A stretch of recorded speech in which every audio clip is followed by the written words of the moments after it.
Welcome to the only daily podcast focusing on compliance news of the day. Each morning, start your day with a cup of coffee and Tom Fox, the voice of compliance, to hear about 4 of the top compliance, corruption, or leadership stories you will need to start your day. The Daily Compliance News is a production of the Compliance Podcast Network. First, a word from our sponsor.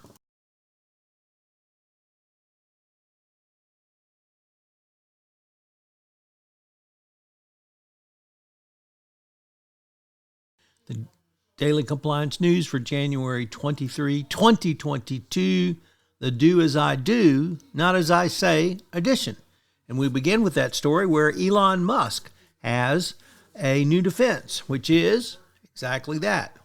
Do as I do, not as I say. As he says to the jury in his funding secured trial, just because I tweet something doesn't mean people believe it. Wow. It's a heck of a defense. It takes the dogfight defense to an entirely new level. Next up from the Wall Street Journal, Risk and Compliance Journal, Richard Vandeford reporting that Amazon, facing questions over workplace safety, is also probed on bank dealings. The U.S. Attorney is looking into whether Amazon told lenders about labor law compliance, which may have defrauded them, applying a law originally aimed at the savings and loan institution. So did the Amazon mislead lenders about its workplace safety to obtain credit? It's an interesting way to evaluate this, as in December, the Labor Department cited Amazon at 6 of its warehouses for not adequately reporting injuries.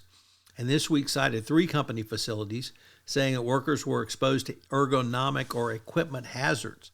Amazon, of course, says it intends to appeal, and the company never intentionally misrepresented its safety record. Next up, from the National Review, a rare contributor to the Daily Compliance News, but certainly welcome, in a story entitled, "Why is Corruption So Widespread in the Middle East?" Well, sort of if you have to ask the question, you probably don't know, but the corruption in the Middle East is now almost ubiquitous, and particularly in Iraq, where poor infrastructure, lack of automated systems, networks of collusions, all contribute to lead the area to becoming one of the higher risk areas in the globe. And finally, from Barron's, the Ukrainian defense minister Sunday denied reports that had grossly inflated food prices for a recent contract, and the worst corruption scandal to engulf the armed forces since the war broke out.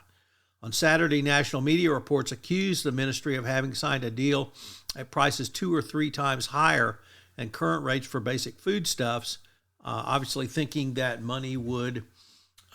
extra money would then be used to pay bribes to Ukrainian officials. And this really speaks up or brings up the issue of corruption in Ukraine, which has been a problem for many, many years. There's going to be literally billions paid into Ukraine to help rebuild the country when the war eventually winds down and is over. And so we're going to have the need for a lot of anti-corruption watching. The Daily Compliance News is a production of the Compliance Podcast Network and a proud member of C-Suite Radio. Thanks so much for listening. I hope you'll join me again tomorrow.